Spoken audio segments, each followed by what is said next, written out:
This woman hears strange noises coming from behind the wall, but when she realizes what they are, she immediately calls the police.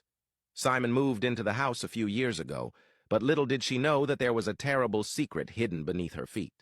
One Saturday, Simon decided to spend the entire afternoon cooking in the kitchen, but that's when she heard a strange noise coming from behind the wall. At first, she didn't pay much attention to it, but the sound got louder and louder. So Simon put her head closer to the wall to listen. She pulled away the furniture in the kitchen to see what was hiding behind it. As a result, she found a door and a flight of stairs. Simon screamed. She was terrified. Gathering her courage, she decided to go down there and take a look.